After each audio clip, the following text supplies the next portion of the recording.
Hello and welcome back in this very weird and special video.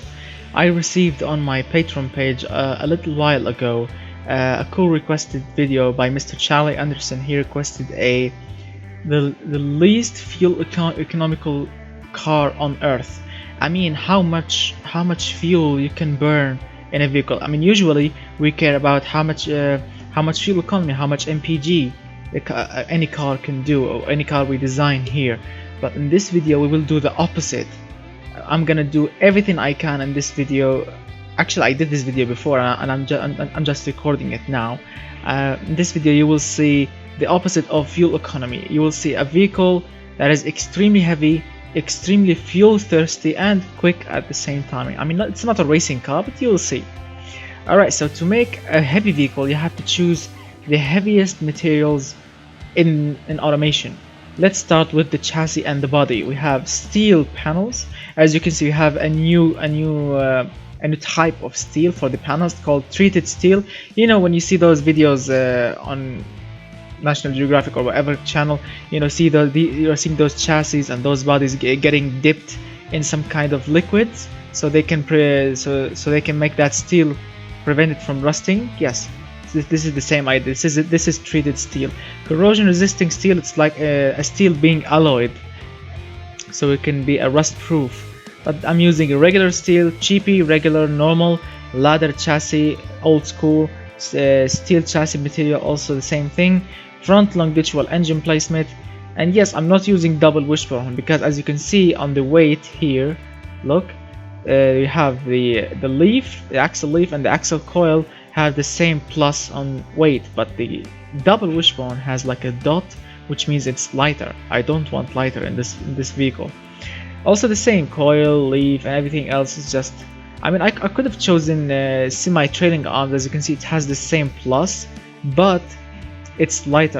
In the final result, in the final spec of the vehicle, you will find that you'll see that the total weight will be much less than a coil. So I've chosen coil. I don't want to choose leaf. Leaf is a very old school and not comfortable at all. But coil, it's in between, old school and comfortable at the same time. Plus 15 quality on the chassis. Yes, and this is, as you can see, a concept. This is not a car for sale. It will, if you want to design this vehicle in real life, it will take hundreds and hundreds of years. So no. The engine in particular that I made is a very weird engine for you. If you haven't seen a V10 before, you know, in automation with this kind of setup, it will be extremely weird for you, because check out the spacing. We have V90 degrees 10-cylinder engine, cast iron block. Yes, I want cast iron because it's extremely heavy. 98mm on the bore, 98.1mm on the stroke, which equals 7.4 liter or 7400 cc engine. Push rods, 2 valves per cylinder. I want to keep it old school, and yes, not just old school, I want to keep the engine extremely thirsty. I will do everything here to make the opposite of fuel economy. As you can see, we have a cast iron head, no VVL, forged steel crankshaft, heavy duty forged connecting rods. Why I didn't choose lightweight forged or lightweight titanium or titanium, so I can rev the engine higher? First, because I'm gonna put most of the parts minus 15 quality, and also I don't want to rev higher because, as you can see, we have too much valve float here. And also I'm using titanium or lightweight forge will make the engine lighter. I don't want to go lighter, I want to go heavy. Alright, moving on. We have the minimum amount of compression, 6.0 to 1, extremely low compression, so I can make the engine use very cheapy fuel and make the engine extremely thirsty. 100 on the cam profile. This is not ideal. I mean, if I decrease the cam profile, I will gain more power and more torque, but I will gain also more fuel economy, and I don't want that. Moving on, variable valve timing on all cams, minus 15 quality. As you can see, twin turbocharged system with 1026 horsepower supporting intercooler, ball bearing internals, custom turbochargers, 63.5mm on the compressor, 42mm on the turbine, maxed out AR ratio, and 25 psi of boost, minus 15 quality again. Direct fuel injection, throttle per cylinder, racing intake manifold, low quality 80 octane fuel. Let's see, I want to try something. Ooh, okay. Alright, standard it is. I'm gonna go with standard. I know I lost power and I lost torque, but I also made the engine more thirsty, which is the whole point of this video. As you can see, decreasing it. No, I don't want to go.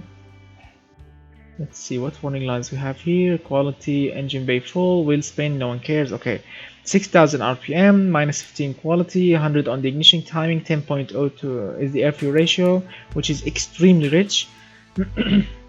As you can see, we have dual dual exhaust pipe, bypass valves, 4-inch exhaust diameter, high flow 3-way Cadillac converters with quad reverse flow mufflers and minus 15 quality. This is the final result. Can look at it with everything, nearly everything on minus 15 quality. We have 57.3 on reliability, which is good.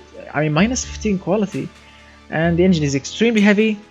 Fuel economy, yes, 4.3%. This is the least you can reach in this game before, without setting off any warning lights for the engine. I mean, of course, I can push more fuel in, make the engine extremely more thirsty than this. I can go like in the 3.9, 3.8%, but I will set off a rich warning light. That means the engine is running rich and it will start to destroy itself. No, I don't want any warning lights. I want the engine to be powerful, to be extremely thirsty, extremely heavy, and to sound good at the same time. As you can see, the emissions are extremely high, even with a Cadillac converters, because we are running rich here, semi-rich, not fully rich. We are using extremely low amount of octane. You can run this engine on absolutely anything and it will make around nearly 600 horsepower. Let's see if we can make the 600. Let's see, do you think more boost is the answer? Let's see, we'll like, let's say 30 psi.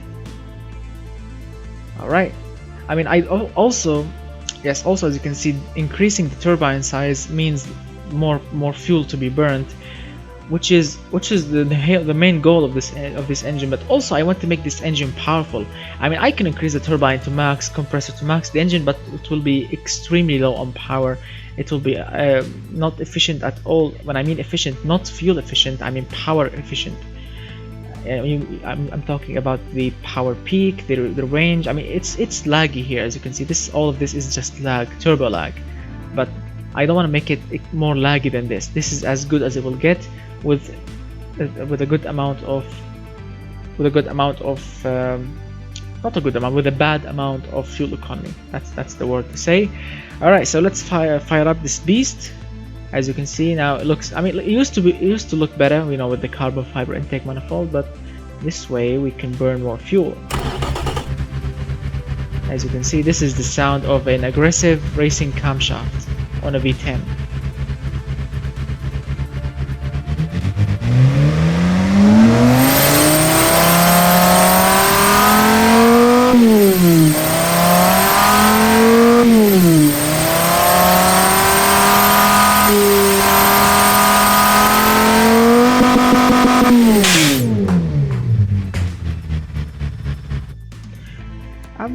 I'm looking at the boost, and the boost actually is decreasing. I don't want to make more fuel efficiency, but I want to make the engine, let's see, what's the word?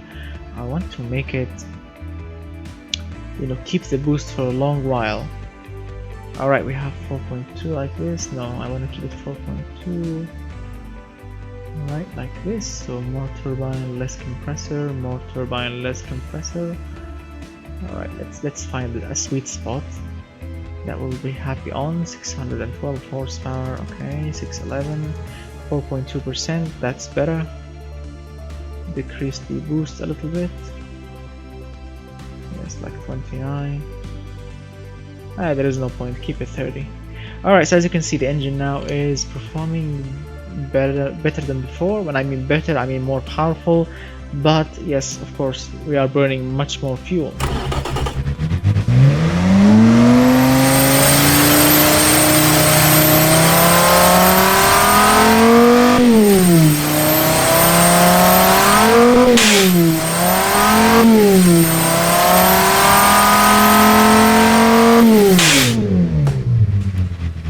Oh my god, the boost is so sharp in the ear. It makes the ears bleed. 4.2%. The engine is burning so much fuel. Maybe it's not burning. Maybe the engine is throwing the rest of the fuel out. As you can hear the engine popping and banging when you release the throttle. Listen.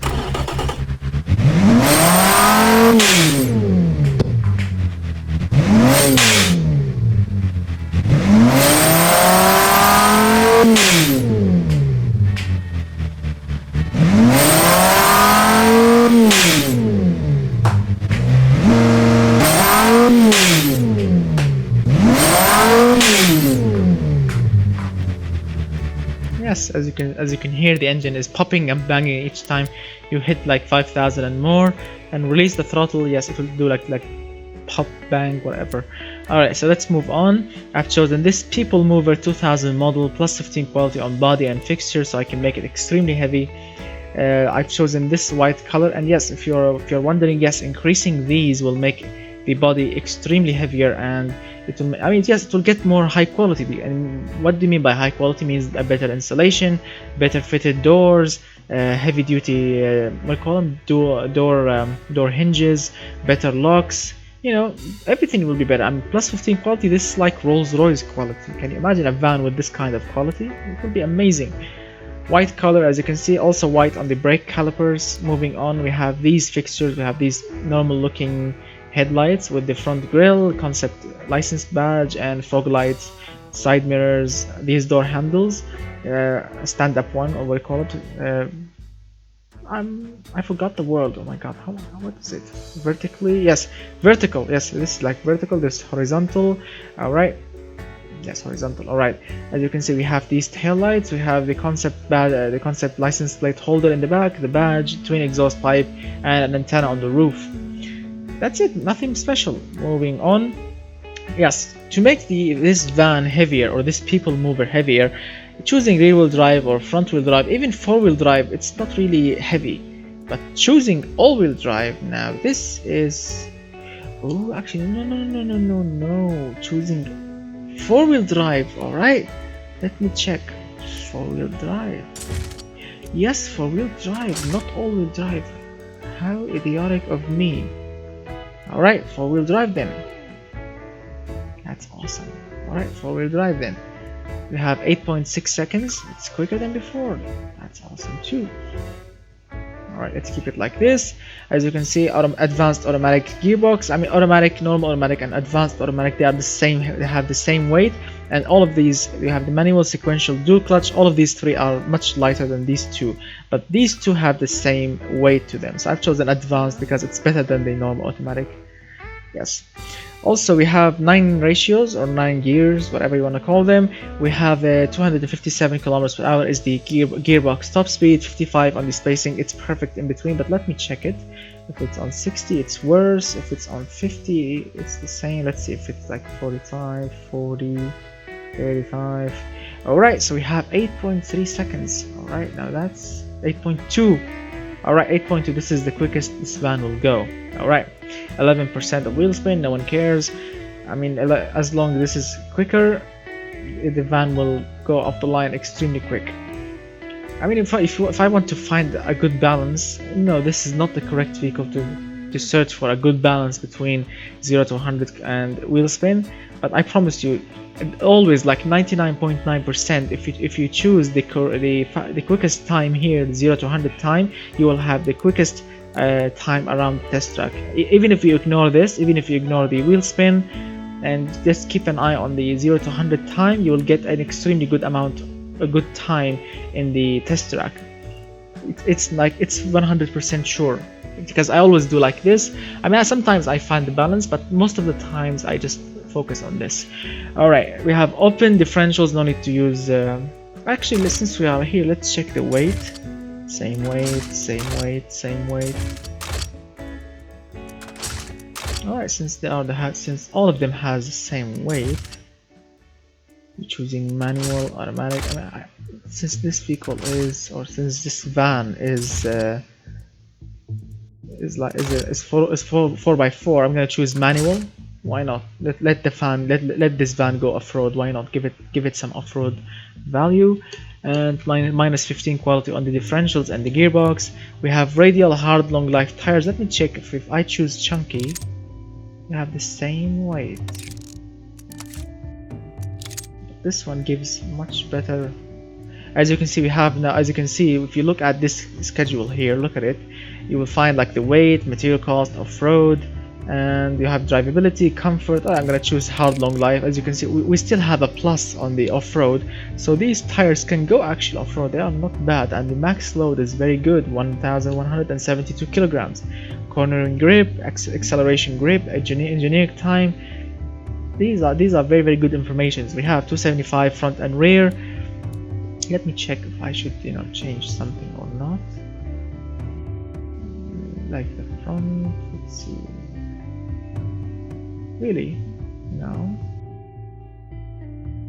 Now let's keep it like this. Steel rims, 680 is the tire diameter, 17-inch rims with 0 offset and minus 15 quality.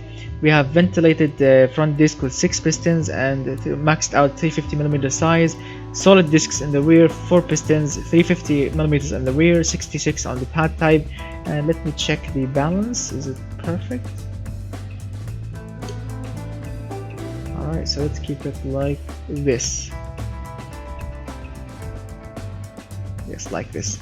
67% to the front, 33% to the rear is the brake base, minus 15 quality. We have no under tray because choosing any under tray will make it. Let's see if choosing. Alright, now this can ruin it more. Alright, let's see. Better. No. Alright, off-road skid tray.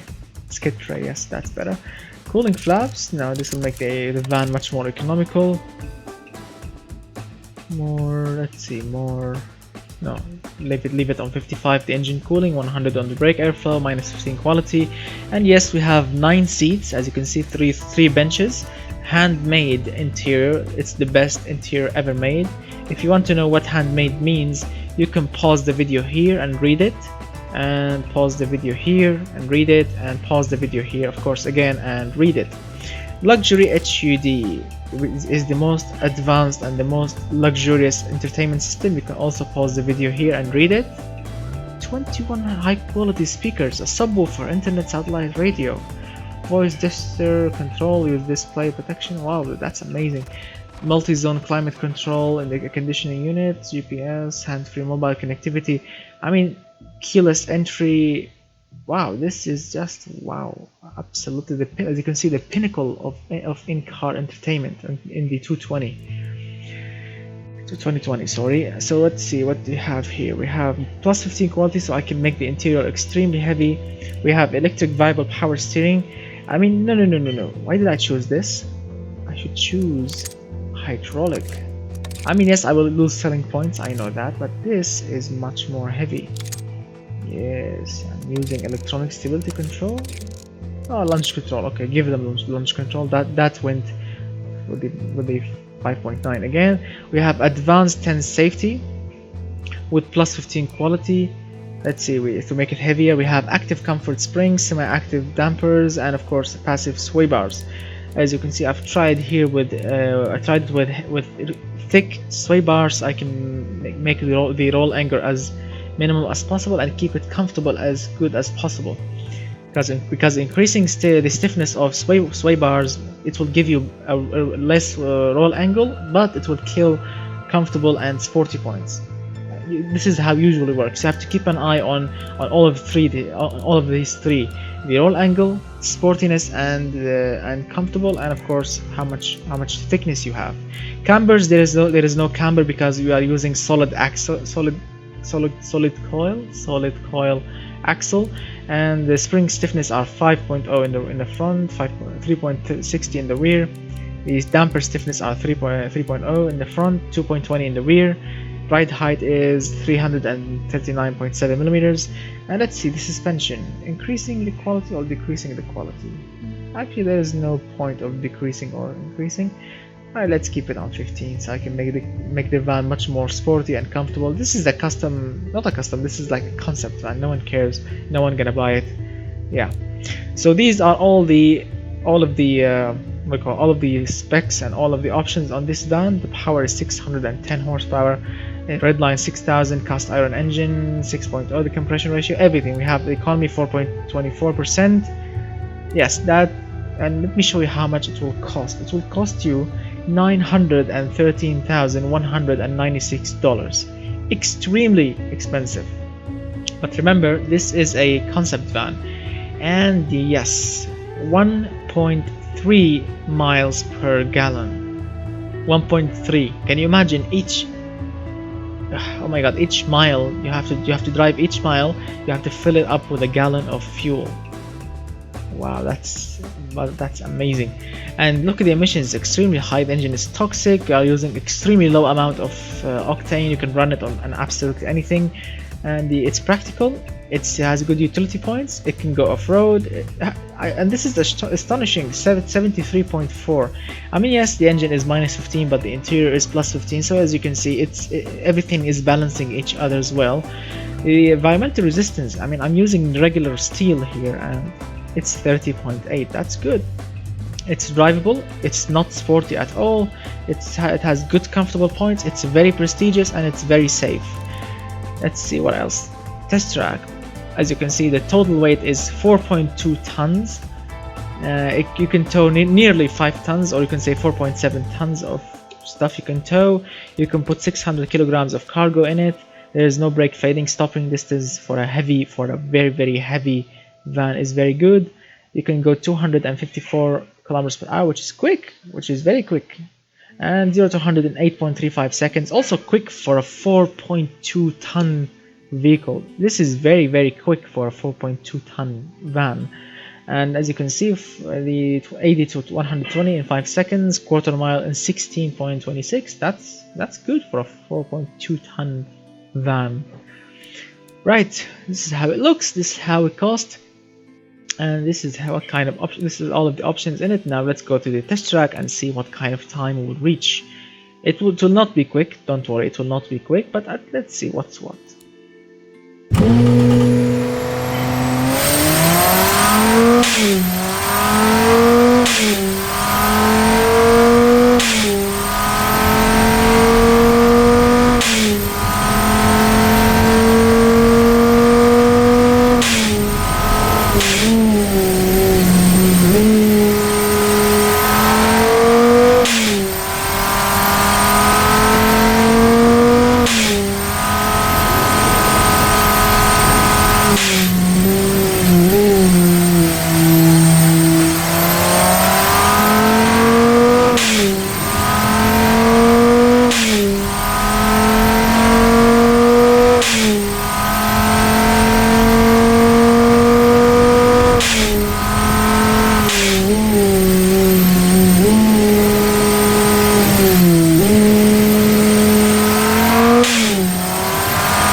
As you can see, it did it in 1 minute 40.41. It's like the reasonable price car in Top Gear. 1 minute 40 seconds, 142. You know what I mean? It's in the 140s.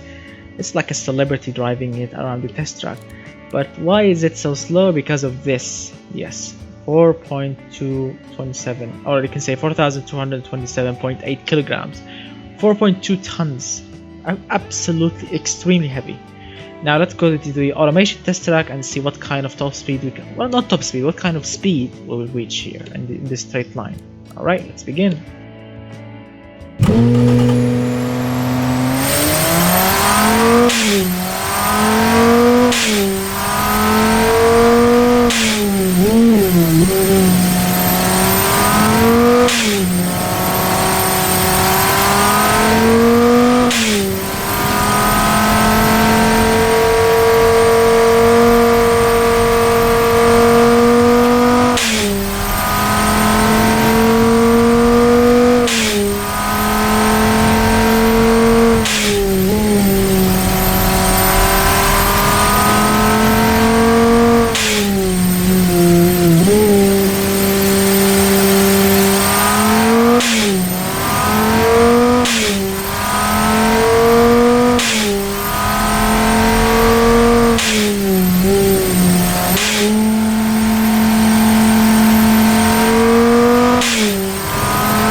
mean, I'm sorry, but it will take really, really long. What is it? Ticketmaster Middle East. What's happening? We have 6 April, Majaz. What? Alright, there is like a concert or something. Dubai Grand Prix.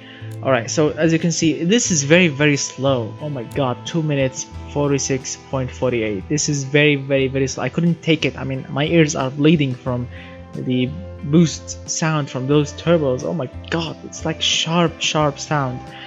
But yes, it's very slow. It's very comfortable, very, very luxurious, and very heavy.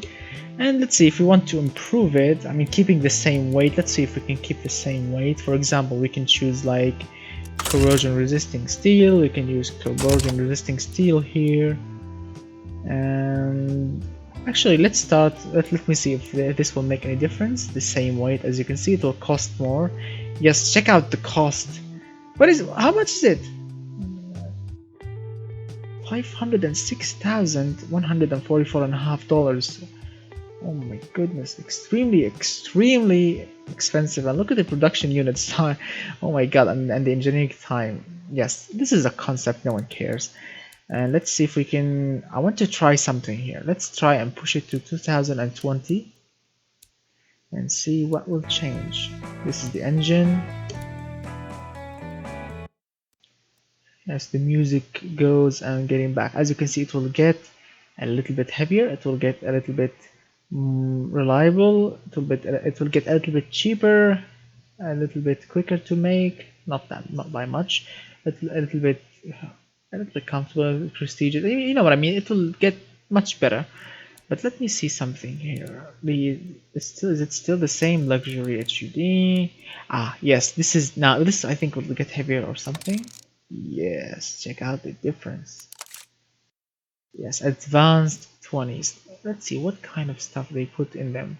You can pause the video and read it all if you want. Yeah, it's because we used to be advanced 10s, now we have advanced 20s. Come on, what do they want Ticketmaster with these? I once bought a ticket from them to watch the WWE live when it came here, and they are sending me absolutely 100 emails a day. I'm gonna check it out later. All right, so let's move on. Let's see, still the same, everything's still the same, and now it's heavier. And let's see, it used to be 2 minutes 46.48. Let's see if it will change. 2 minutes 46.60. It used to be 2 minutes 46.48. Now it's 2 minutes 46.60. So it got a little bit slower, a little bit heavier, and let's see something also again. Where is it? 1.3 mpg still the same, but now this vehicle will be made in 2020. Yes, 2020, sorry. And now let's see if we can. Yes, with 20%, this van will cost you $1 million. Yes, $1 million, and the three. Where is it? Alright, so it will cost you $1 million, or $1,037,744. Yes, this is like $1 million van. You think this worth $1 million? I mean, yes, it has a handmade interior from leather and wood and wherever. Extremely expensive, extremely luxurious from the inside, but oh my god, this is like $1 million for this. Yes. So what do you think about it? Is it a crazy idea or not? So thank you so much, Mr. Charlie, for requesting this crazy idea of making an extremely, extremely thirsty van. I would love from you guys if you can crack this time. If you have this game, if you have automation game, if you can crack this number, the 1.3 mpg, it will be awesome. I would love to see a video about it, because by far this is how much I could reach in this van. And if you are wondering why I've chosen a V10 engine, because a V10 is the most thirsty engine. If you believe it or not, the V16 engine is more economical. I mean, I've tried the same specs. I've tried more or less with the V16. I could not reach that thirsty number. The V10 made it all happen. So thank you, Mr. V10, and thank you so much, Mr. Charlie, and thank you so much, guys, for watching. Please, if you enjoy the video, if you think it's a crazy idea, please hit that like button. If you are new to my channel, get subscribed, and if you want to share the video, share it anywhere you want. And if you want to request a video, please write it down in the comment section below, or I would love from you if you can just visit my Patreon page. I'm gonna put the link in the description below. Press the link, write your request over there, and I will make it. And why do I prefer Patreon? Because I want to keep everything organized. So thank you so much for watching, and play. And again, I would love from you. I would love to hear from you in the comment section below. What do you think about this crazy van or this crazy people mover? And I'm gonna see you very soon with more cool requested videos and even more. And so thank you so much for watching, and goodbye for now, my friends.